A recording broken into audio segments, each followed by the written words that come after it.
So, hey, Paul. So, I want to welcome you to the show. I want to welcome everyone to the Holotheatre. With Paul Myers, my special guest. And so, Paul, what if it's okay with you? I want to take a trip back memory lane real quick. So, Yeah. back when you were playing, um, and you were number four in the world. So, I'm going to bring up the list. So, as we saw before, right, you could see the top 10. You were number four, and I guess right after this, they changed the K values. But you were able to what travel to some of the Decipher cons. You were top eight, three hmm worlds in a row, or was it?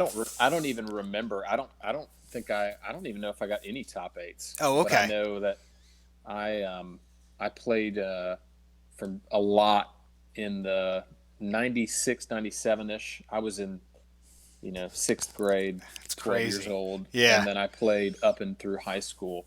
Okay. So about 6 or 7 years is when I played really competitively. And I played the tournaments I played in were like the Deck Tech Players Challenges, Yep. the tournament at Dragon Con in Atlanta, because that was 2.5 hours west Yep. of Augusta, where I grew up. And then I traveled to three world championships. I flew to two in Virginia and one in Florida during that time, which is looking back, I'm kind of blown away now that I've got three kids that my parents, allowed me to travel as To a go. kid Yeah. Yeah. to Yeah. those tournaments. Do you remember looking at the ratings, going, "Man, I want to be able to do this," or was it more? It was just a byproduct of you playing the game. Well, I've always been a overly competitive person, Okay. to my own detriment. So yeah, and I actually was number two at one time behind Brian Hunter. So yeah, I remember, as we were talking about a little earlier before the audio kicked in, I remember a lot of these folks, Brian Hunter, Hayes Hunter, um, TJ Holman, a lot of the people that had won worlds. Yeah. Of course, back then we had decktech.net, so you could read tournament reports, Yeah. and I would write tournament reports on my tournaments, and so it was pretty. The community it was pretty easy to know who people were and to meet people and build relationships with folks at tournaments. So yeah. Absolutely. It's interesting. It was like Deck Tech was meant to be like a sharing, right? It's kind of like Wikipedia is now, where people just go in, they put their information, and that's what Deck Tech was for the beginning. Um, Right. do you have any matchups from any of those world championships that you went to that really stick out to you? Um, that's a good question. I remember playing. I remember playing Clint Hayes at in Atlanta at one of the Deck Tech Players Challenges, and so that was fun. I always enjoyed getting to play against some of the better people because when you're just living in Augusta, it's a small town. You're playing against the same people over and over. Your friends, Yeah. from high school and everything. So when I got to travel and play in some of the bigger tournaments, I liked the better competition. And um, I remember I actually more remember like the decks that I played more Okay. so than maybe some of the individual matchups. I just remember like playing Hunt Down with Pod Racing. I remember playing Watch Your Step with Palace Raiders. Nice. Um, just some of those decks that you kind of find a special liking for and roll with them for a while. So Well, kind of talk about the OCS, right? So we put this online championship series together, and I was actually mhm. talking to our resident statistician, Adam Fletcher, and I Yeah. was I was like, Adam, give me some feedback on, how he played in the OCS, right? So we know from the 2019 OCS to the 2021. First off, did you find anything that you learned from that made you be able to play a little better in the next one? We'll kind of start with that. Yeah. Yeah, I didn't really the 19 I didn't really take very seriously. I um in fact, I think I played Hunt Down the entire however long it was. Right. Um and I was kind of unwilling to go to adopt to the ROPS just because I didn't like it. Okay. And so I didn't really have kind of my competitive sense back into it. In fact, I remember one game I played against, I think it was Chris Goglin's EBO, and I came down to the Hoss system and I had Emperor Shuttle, Emperor Superfet, Tarkin, I Have You Now. I was drawing like four or five destinies, and he lost like one or two ships and played Hujix, and then he came back with gold leader and gold one, which I should have known he would have had it in his hand because he had what's his face out there that pulls it, Dodonna. Yeah, Dodonna. And anyway, he just wrecked me in the next turn, and I conceded the game. So just didn't really take it serious or wasn't really focused on it because just kind of getting back into the swing of things um, and getting familiar with playing online and getting familiar with playing a game you haven't played in 15 years. Yeah. How'd you Um, find GIMP? Did you just online? You heard about it, or yeah, my friend Gavin, who I okay? play with a good Yep. amount, he's on GIMP. It's Gavin O 1983. Made me aware of it, and so then I just kind of, Oh, it's you know, Gavin O. I thought it was Gavino. yeah, I always see him and I'm like, hey, it's Gavino. I don't know who he is, and yeah, that's he really gets that awesome. he gets that mispronunciation a lot. In fact, there's a guy named Happy Man that likes to troll him and call him Gavina 1983. So anyway, so he Nice. told me about it. Yeah, we just kind of connected up from there. He's in out of California. So Okay. And what's interesting is so when we get to the 2020 OCS, you were one of the first few players to get the at-large bid, and you were basically the lead the entire year almost yeah. with the challenge. So, did you find yourself more pressure when you got it immediately to be in there really quickly? Um, that's an interesting question. I was close to qualifying back in March or April. We had that back and forth where Eric Hunter edged me out by a couple, like hundredths or tenths of a percent. It was extremely close. Yeah. Um, so yeah, I mean, I was trying hard. I don't really feel much pressure to because I'll take that back. There was a month there near the end. It might have been July where I had a 8-4 record, Okay. and that kind of put a damper on things. But anyway, just fought back from that, and I didn't really feel like I was too worried about it. Yeah. I knew it would just come in time. Because I can't I typically don't have the ability to sustain a winning record for a long period of time. So the Yeah, fact that you've got to make sure that to get that at large bid, you've got to stay above everybody else every month. It seems very daunting. And yeah, go on. yeah. I was just gonna say you really have to be averaging a 10-2 record for sure to really be able to get one of those at-large bids. At least I feel like that. Adam Fletcher could probably correct me and give a more detailed answer, but Well, it's yeah, you got to be interesting. consistent. You played IE and Hitgo Yep. every game. Yep. So, I find myself when I build a deck, I play it, I like it, and then I'll kind of change it up. Going back to the MPC for me personally, I played the MPC and I used Mind What You've Learned, and it really did Surprise, well. surprise. Yeah, but I haven't really played it since then because when a deck does well for me, but it's really unfun to play against, I kind of just put it aside and I'll bring it out later next year or something like that. But I'll kind of get into a swing where I'll play the same deck, but I get not bored of it, but I don't do well after a while, and I Yeah. feel the need to change it up. So IE obviously, I think Adam was telling me you did 4-3 versus Legend. That was your worst matchup. Why do Okay. you think Yeah. that was? Was it because of the being able to redraw and the gold leader issue and all that stuff? What do you think it was with that matchup? Um, I don't mind gold leader as much because if you get out justice, there's no redraw, no cost on the redraw. Okay. So I don't mind gold leader too much because that can be accounted for, by saving in your draw phase. I think more so the ground. It could be Leia's gun. It could be a Chewy when you don't have the trample or you miss the trample. Okay. I'm trying to think of other things. The second turn of Legend, the light side player's second turn, just um, we when I Gavin and I have a funny saying. We say back and forth when the Legend player starts their second turn, we always say brace yourself. Because this is the turn. Um, Yeah. because you're typically they're gonna activate 15 or 16, they're going to be sitting on a force projection. They're going to have, their once per game force paw pull. They're going to, put together a couple card combinations in their hand and either come at you in space or on ground. And with IE, you're going to be vulnerable at both locations. You're going to be in. You can't just be on one or the other. You got to be in space and on the ground.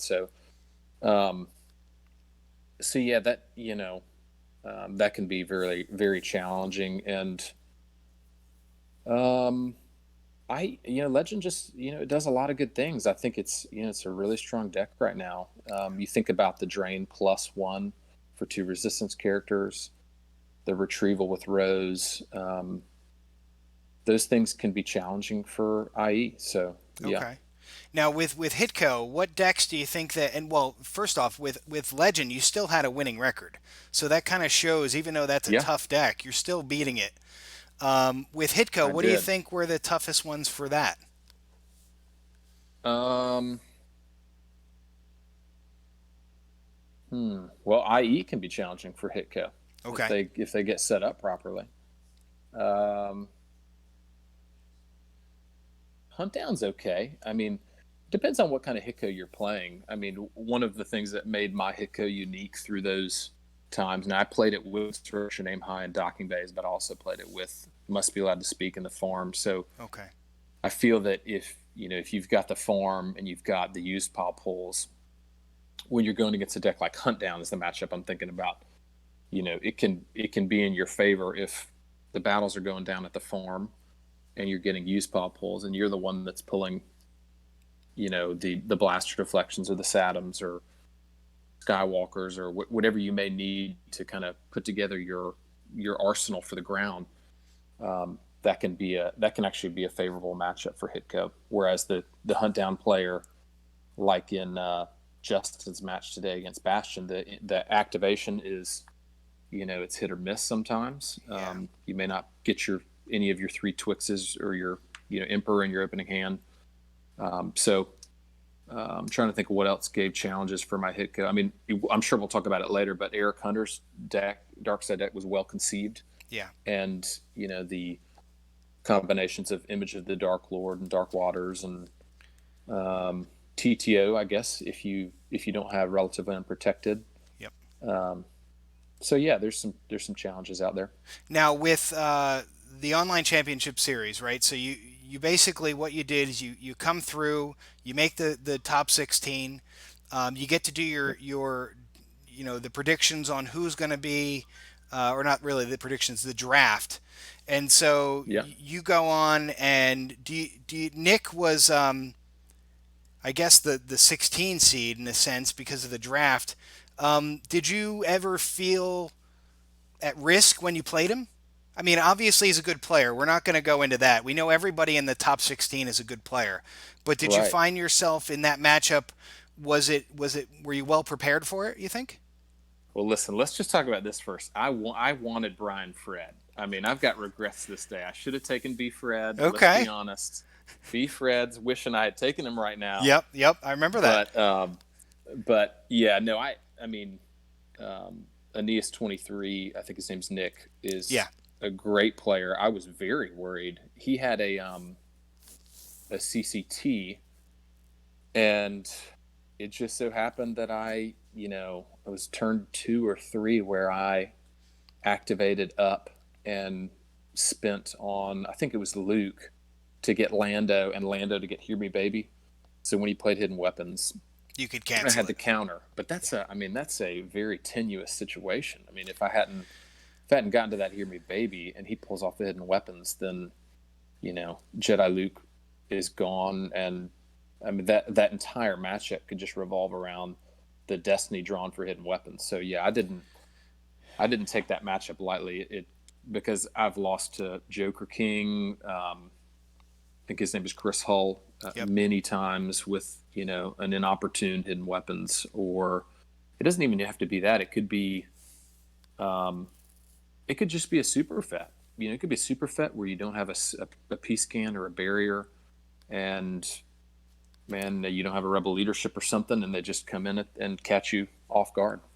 So, thankfully you did pass. And then, of course, Eric Hunter, who's not really a good player, but somehow he makes it into the final 16. No, we obviously, Yeah. Eric's fantastic, right? And so you go to Eric, and what were you expecting? What he played?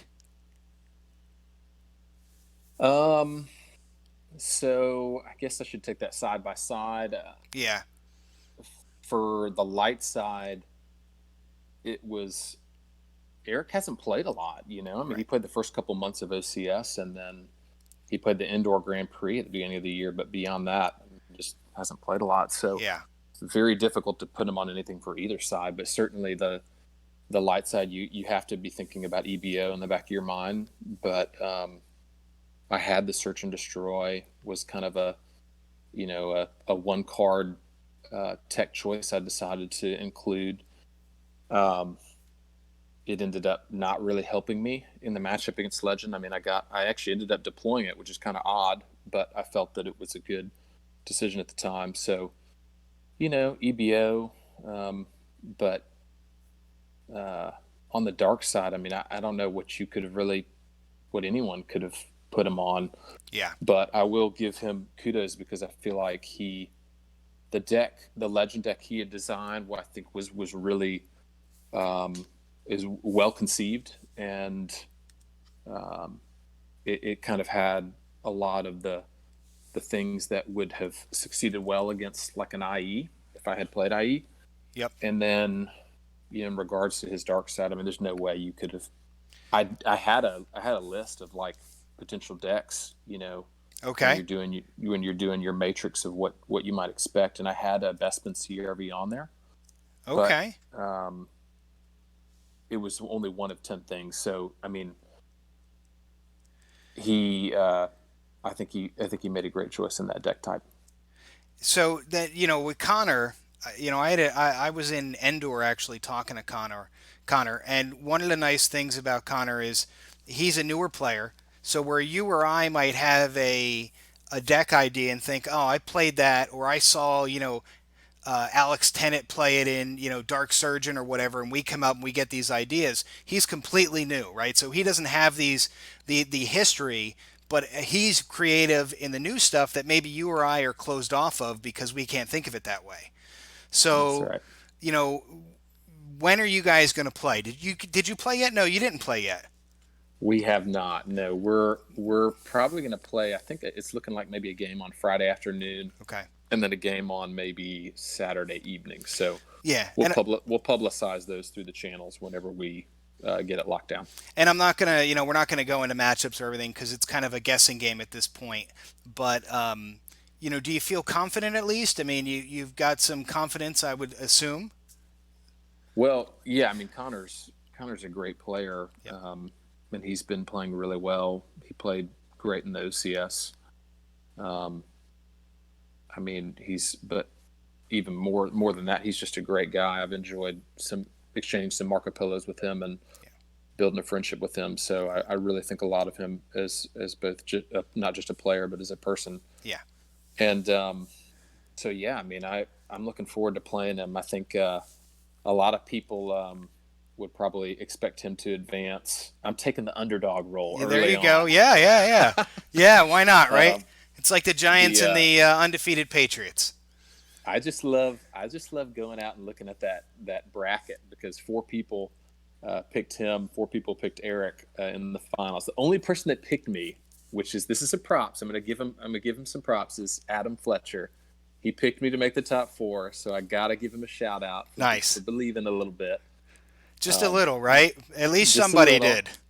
The person that disbelieved in me the most, though, let's be honest, is Dan Tartaglione, the Yeah. the Italian mobster.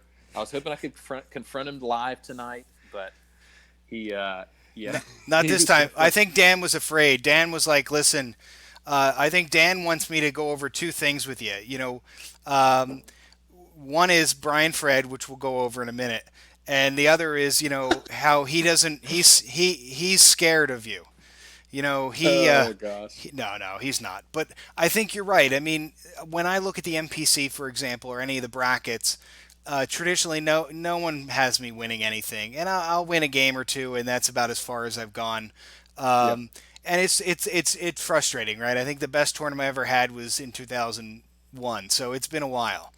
So I think Yeah. the problem you run into is that somebody's going to pick you, somebody's not going to pick you, and you just kind of do your own thing and go for it. I will tell you, listen, Connor's a great guy. You're a great guy. You're going to make some good games, and I don't think you're going to look ahead to Bastion or Justin, if I'm right. If which one of those would you rather face? I'm assuming you'll just say, I'm thinking about tomorrow, not not ahead, right? That's right. I got to give Nick an answer, right? That's an interesting question. Honestly, I hadn't even thought about that. No, I don't mind. I mean, listen, we are here on the Holotheatre. We need to give entertainment for the people out Yeah. there. Let's talk about the finals. No disrespect to Connor at all. I mean, he's probably the odds-on favorite to beat me. So, but if I had to answer the question just for kicks, Yes. I don't know. I mean, they're both incredible players. What can you say? Yeah. I had a great record against Bastion in OCS, Okay. but that was not match play. It was true OCS games. I Yep. think I was 4-0. I don't know what my record did against Justin Desai is. Maybe somebody can pull it up and type it into the stream chat. Uh, Maybe 1-1. I don't know. I'm just guessing though. Yeah. So based off that, maybe Bastion. But you know, honestly, I like to play Justin too because he's a great player, and I've not gotten to play him as much as Bastion because I typically play during the weekday. You know, if I can, and that's when Bastion seems to be on. So It's interesting there's because that. they both, Bastion comes out with this new profit, and everyone's like, where did this come from? Or you Right. look at, when you think of Legend, you think of the version that he plays. So I think it's interesting that with Justin plays, I mean. So they both have, they both are the two players that set the meta in a sense, right? Mm-hmm. A lot of people like, there are players that will follow the meta, and then there's players that create it. So I think it's going Yeah. to be challenging no matter who you play, assuming you can get through Connor, right? Um, Right. we're obviously not discounting Connor. It's just because you're on that we're talking about it, right? Because I'm putting you That's under the right. fire. That's right. Um, That's right. I think at the end of the day, I know with match play, it's going to be tough no matter what you do. So, hopefully you can get Right. past Connor and you feel happy about that. And then hopefully you can get past them. I know that, obviously two-time champion in the world championships for Bastion and for Justin. So I think, if anything, it gives you a little more street cred to beat one of them. And I think with Connor, Sure. obviously, if you get through him being one of the newer players that's really kicking ass, uh, Yeah. so it'll be a challenging no matter what. Yeah. I know when Tom Haid won Worlds, a lot of people were like, "Oh, geez, I didn't expect that." But at the same time, you look at his decks and you look at his deck building prowess. He's a fantastic deck builder. I'm sure he's a little salty and upset, and I would be too because every card he breaks, we keep having to errata. Yeah. So, Absolutely. I mean, and Tom is a great member of our design team, and he's on our development and design team, and he's really helping to make great cards. But he breaks cards, and it frustrates everybody when they play him. And you're like, how did you think of this? So, Yeah. this community has a lot of great players, and I think that people, I think the newer players don't realize how good of a player you were back in the day. At 16, 17, 18, 19, 20 years old, you were kicking everybody's butt. Yeah. And it's nice to be able for the newer players to look at you and go, "Oh crap, I completely forgot how good of a player he was," and it's good to see you doing well today. Yeah. Well, Be- I appreciate that, and I've enjoyed playing, and I really wish I could have made the Texas mini worlds, but yeah, um, the OCS playoffs is kind of something I've been looking forward to. It's a lot of fun, and I'm like I said, I'm overly competitive to a fault, so I enjoy playing where there's a little bit more at stake. Right, it's yeah, a lot more fun. I agree. So now with Brian Fred now, so Brian typically beats me. I'll tell you a quick story. Brian Fred, we're playing at DecipherCon, and he was playing Watch Your Step Raiders, but he was shield busting me. Okay. And the idea was for fun. I played a shield. I remember in the middle of the game, I'm like, I'll play this just in case. And he draw their fire. I think it was frozen assets, and just overflowed me and said, "Don't tell anybody." And I didn't. And he did really well. But every time Okay. I play him, he beats me.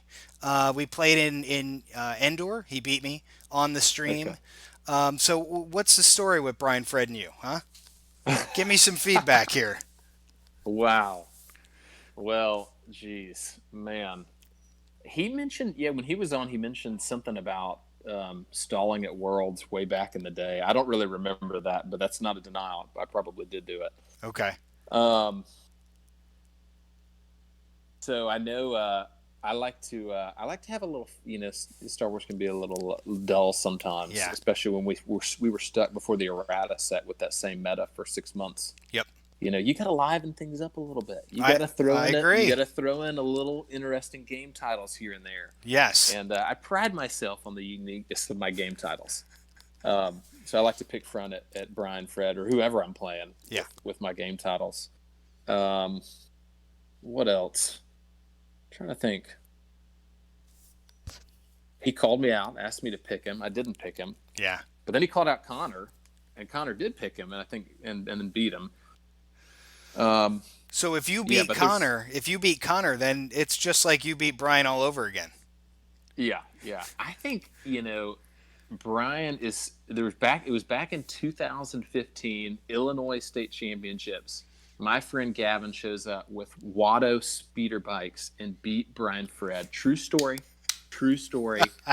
And Brian somehow associates that loss with me.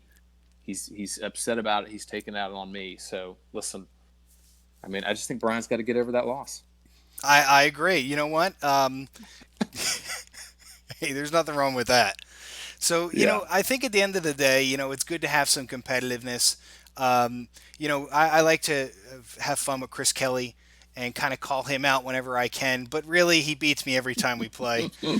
Um, at the end of the day, there are players that I'll do well against, players I'll lose to. I think Bastion, I'm like 1-0 against him, right? And that's great. Beautiful. Uh, you know, 100%. Absolutely. And Justin, we'll play every now and then, and I'll beat him, but 99% of the time he'll beat me. But you know what? It's all in good fun, right? You have some fun Yeah. and you play some games, and that's why we're here.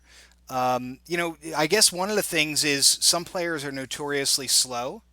So do you feel that you are a Yep. slow player because you are really calculated in what you do? Or is it just Dude, did you listen to the commentators during my I games did against not. Eric? I did not. They were roasting me, man. They were giving me the business. Really? Um, Okay. yeah, no. They were yeah, it was pretty funny. They were really giving me the business when I had that turn in the second game with the Hitco against Eric when I was actually I was actually trying to figure out what the mathematics were in regards to him hitting me for 5 a turn, me hitting him for 2 a turn, and then retrieving one. And I was trying to project it out to see was he going to win by 18 or more?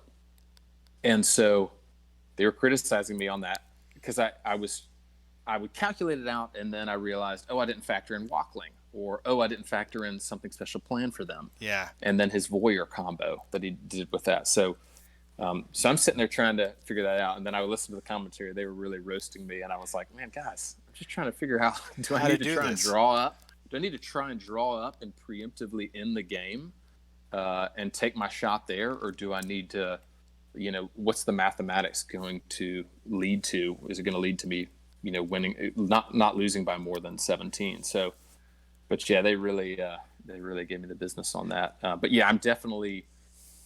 I mean, I can't deny I'm definitely a slower player, more calculated, perfectionist. So I'm typically thinking through moves and trying to figure out what's the most optimal way to do things, and then that leads to slower play. And hey, I get criticized from all my Gavin criticizes me all the time Yeah. for it, but I do.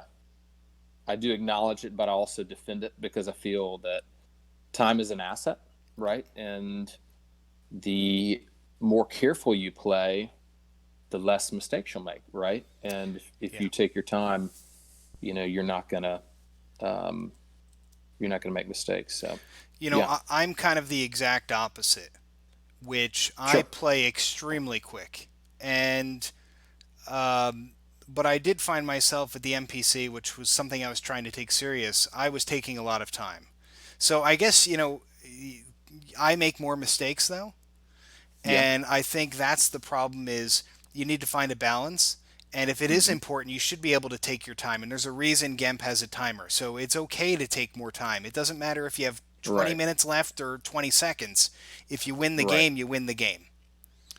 Uh, yeah. And I've always been of the mentality that I don't really, to a fault, to my own detriment, I don't really care too much about what others think of me. So the criticism just kind of rolls off my back. So I'm really going to play the way I'm going to play, and I just think, you know, it's not good. I'll say a couple more things. I'll say Yeah. that there was also some talk about me trolling Eric. That I would definitely vehemently deny that. Yeah. I would never, Nobody thinks you that. know, yeah, I would never do that. But you got to look. I mean, a lot of people were criticizing him for early game not revealing the Quiggold or the Mason Marinette to get it to the system, and I would just say, well, hey guys. Then they turn around and questioning how much time I take with my turns. Well, the more time you take on your turns, the less likely you are to make mistakes. Yeah. So Yeah. I would just say time is an asset, and it's worth using it. And listen, I think at the end of the day, criticism, and there's a question that someone has, we'll kind of go through it in a second, but criticism, it's not a matter of the personal, right? Nobody thinks that a player is malicious or this or that. This community is very good with that. I think if anything, they might be a little upset because hey, maybe you took my time or this or that. But at the end of the day, again, if you win with 20 seconds or 20 minutes, it doesn't matter. With GEMP, Yeah, it's your time. If you use it all up, you're the one that loses. So yeah, it's not like we're at a live event where you're stalling out. And listen, 20 years ago the rules were much different. You didn't lose to your own visage. You didn't. There were certain rules back in 98, 99 that were different of how we played the game. So right. I think people have kind of tried to make the philosophy of Magic the Gathering in the sense that if you don't do something you're supposed to do, that's just as bad as you forgetting. So you need to Yeah, remember this stuff, and I think the players nowadays do that. And if you need to take the time to do it, that's okay. So yeah, if you don't mind, there was a question I guess from Justin about Eric. Do you know the yeah. I story saw about that. this? Do you want to kind of talk about it? Well, I see he's remarked about the self-portrait, the pineapple behind me, which I thought was funny. Thank you for that, Justin. Oh, real quick. Um, So Dan just brought up. You're right. It isn't personal. So I think that's important to understand is that with anybody being critical, it's not you personally. It's not me personally. It's about the game and maybe they're trying to understand it a little bit better. I just want to make yeah, sure people yeah, know that. So yeah. So you want me to answer Justin's yeah, question yeah, on the yeah. If you don't mind. Grimtosh? Yeah, absolutely. Yeah. I had some notes. I've got my iPad here, and I did. He did mention about the lost Grimtosh. Yeah, I mean, I could have played at loss, and I did consider that. Um, what I was trying to flush out was the cards that would have made the difference in generated pings, like the voyeurs and the imbalance combos. So the U3PO, those kinds of cards. So the reason why I play used was to get those, try and flush out as many of those as I could. Um, but I think there's opportunity. There was an opportunity to play at lost. I think that's a fair criticism. And if I had caught two duplicates, it would have been pretty impactful too. But Okay. anyway, let me read what else he said. To do the commentary pause game, but sometimes you do need to fill air time. Oh, so he was saying later, to see if he had 5 or 6 used interrupts, meaning if it was safe to draw up. So if you would have played it lost and you knew he couldn't recycle a lot of cards, it would have made your life easier to just draw up. Uh-oh. I think we lost you. Are you there, Paul?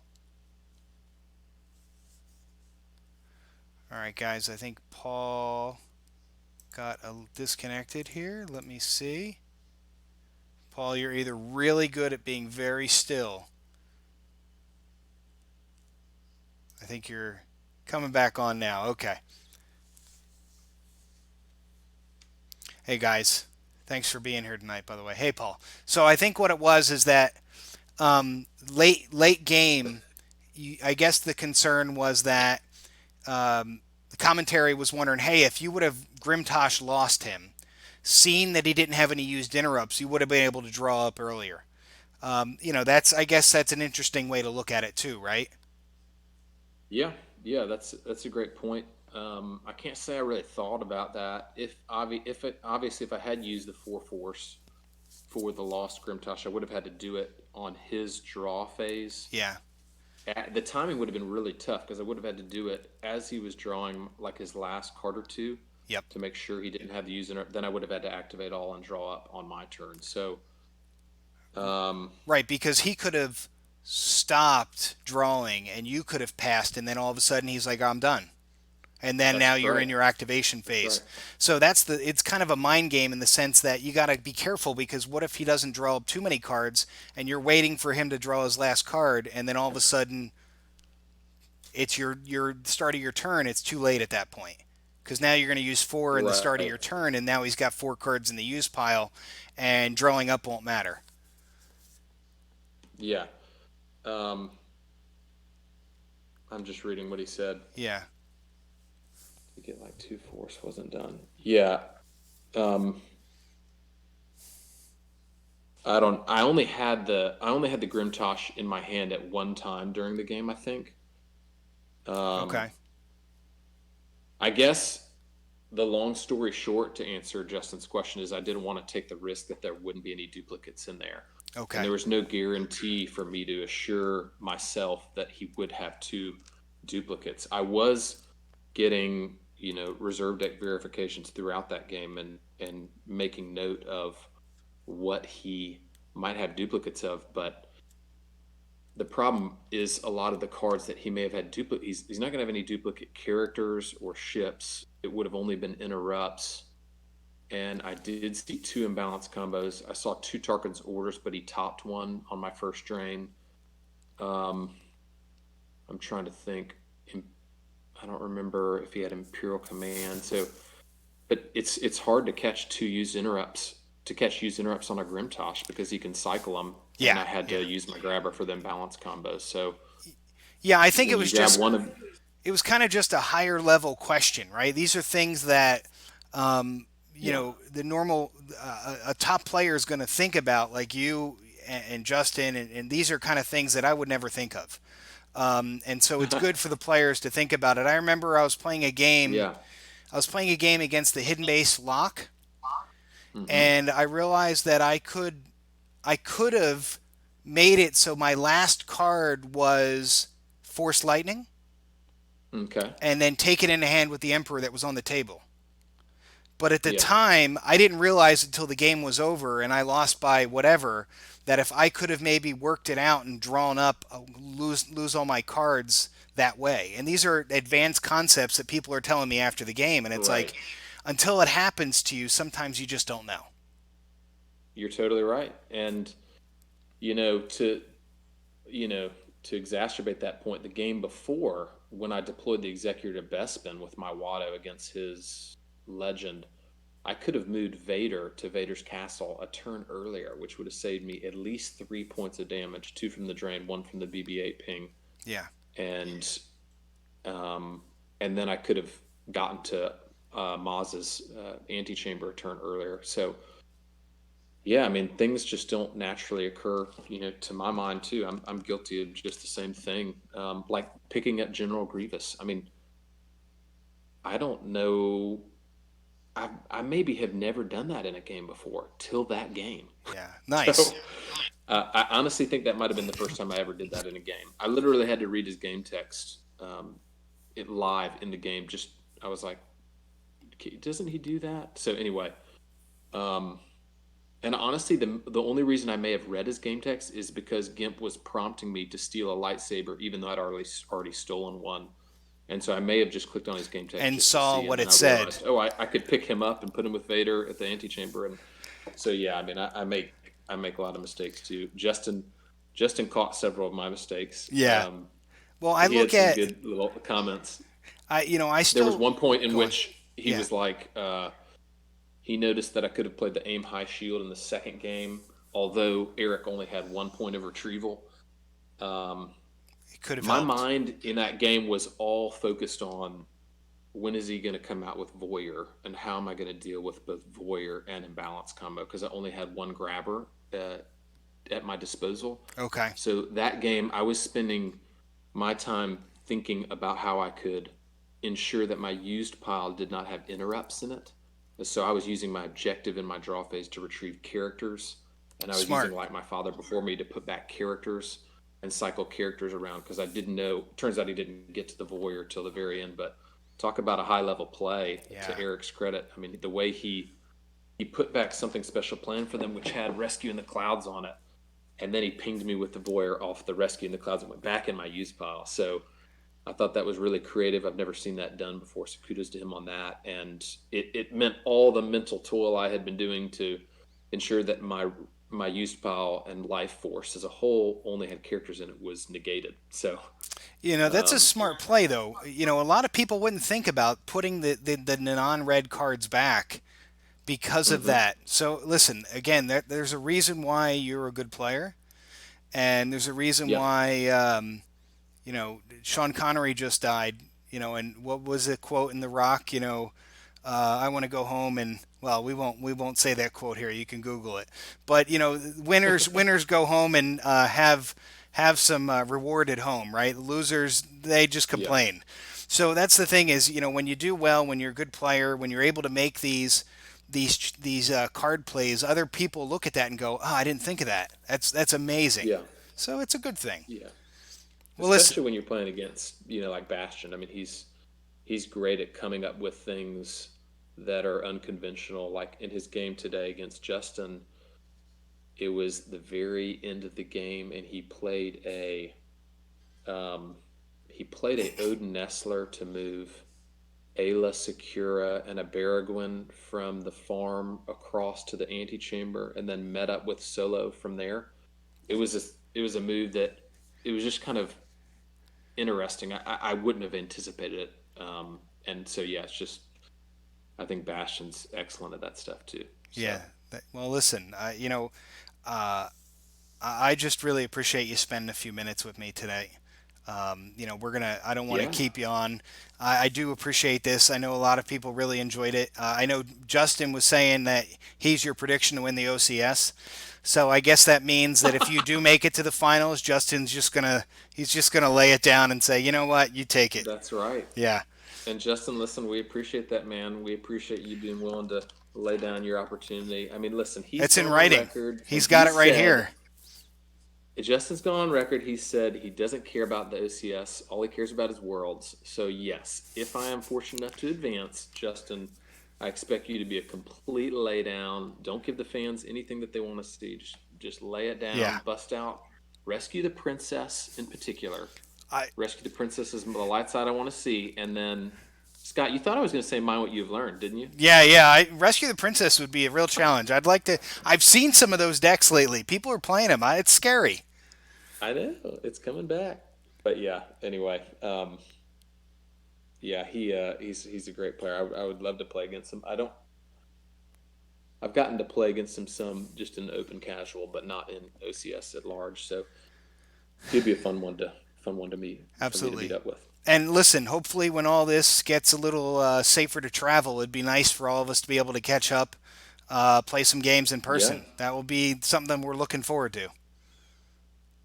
I haven't played in an in real life tournament in 15 years. So I heard rumors that the 2020 no 2021 was going to be in Atlanta, but apparently with COVID, maybe the Worlds in DC.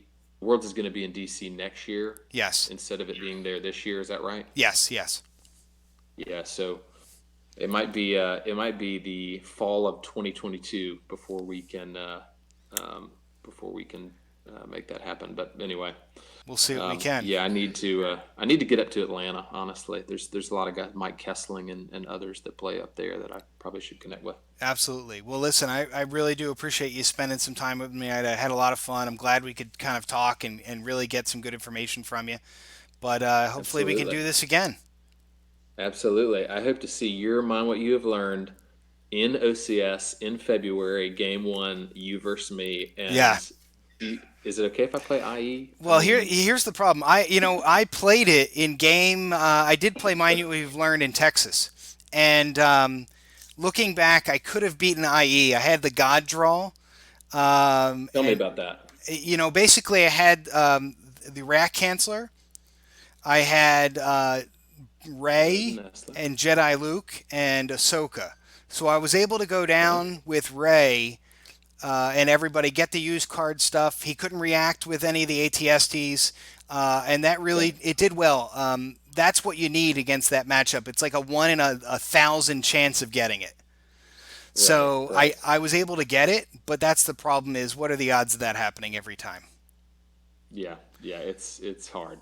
Yeah. It It's is. definitely hard. But I've heard that Mine What You've Learned might be getting a little hurt come V13.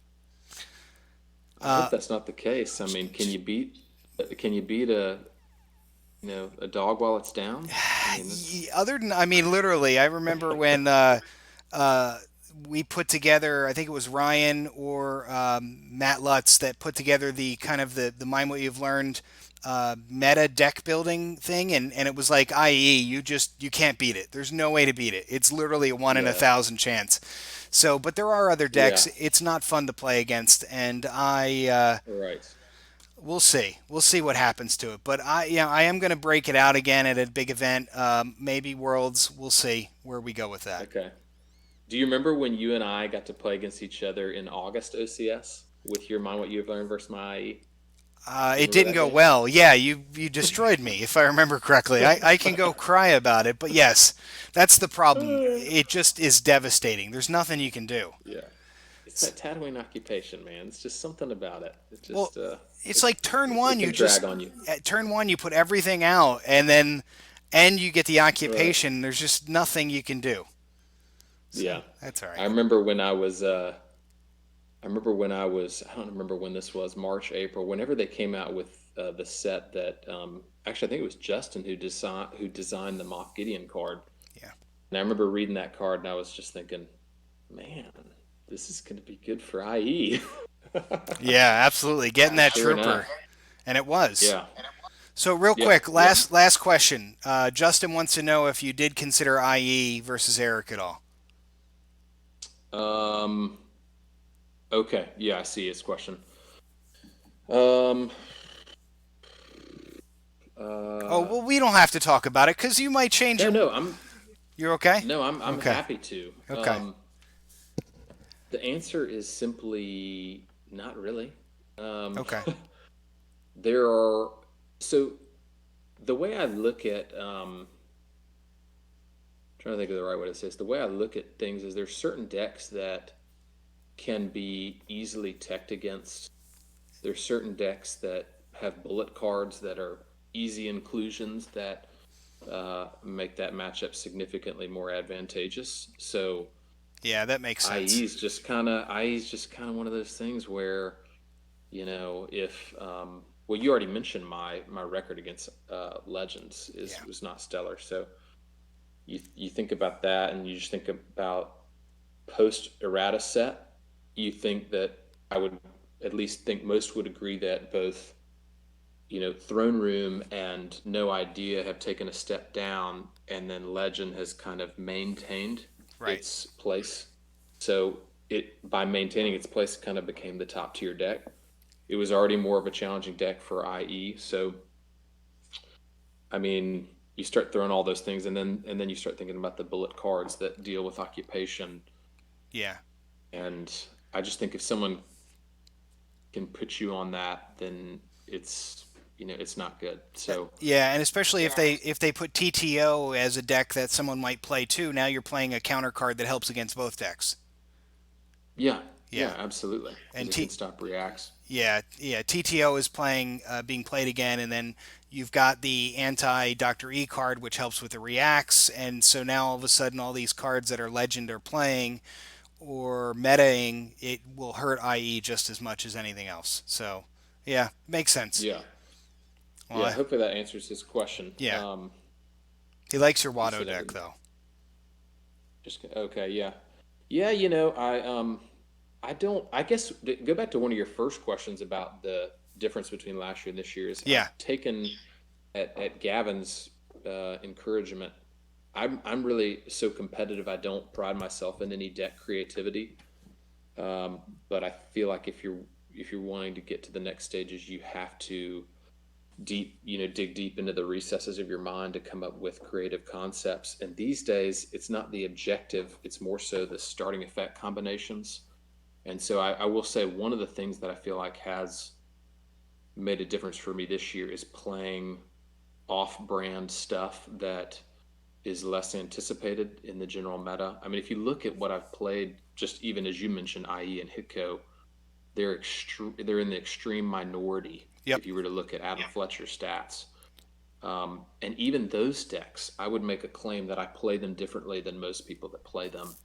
Um, I'm not going to divulge specifics No, no, no. on those, but I'll just say that. Well, here's an example. I mean, who plays? Hold on one second. Who plays Hitco and starts? I must be allowed to speak. Yeah, Nobody's doing right. that. Who's playing Watto with a free executor? Nobody's doing that. So I think that there's opportunities to do things. Although we had a stale meta, I still think there were opportunities to do things in a different way that um, allows you to leverage creativity to bring something to the table that's not being done and still maintain competitive fervor at the same time. I agree. Listen, that really it's excellent, excellent information. You know, a lot of people enjoy these shows because of the information, and listen, you've been a fantastic guest. I'm not going to lie. You really, you're coming up with top stuff that I love. So this is fantastic. I love Yeah, it. Well, listen, yeah. Hey, another one's start play Watto, but start Nagak War Beast. I don't feel like really anyone's doing that, but it's a negation of Leia's blaster rifle. yeah. It's a negation of Sorry sorry about the about the mess. mess and Yeah. things like that. So yeah, Now we just need to make Chewie's ATST good again. I want to see that oh played. gosh, So yeah. Someone during one of the games was talking about Lando's gun. I forget who it was that started talking about Lando's gun the other day. It was pretty funny. I'll have to see I what don't think that we've seen that does one in a now. while. Yeah. Yeah. Well, listen, you enjoy Well, your yeah. night. I appreciate it. Thank you so much for having me on, and enjoyed getting to connect with you. You're welcome. Yeah, thanks a lot, and have a good one, Paul. You too, brother. See Bye. you.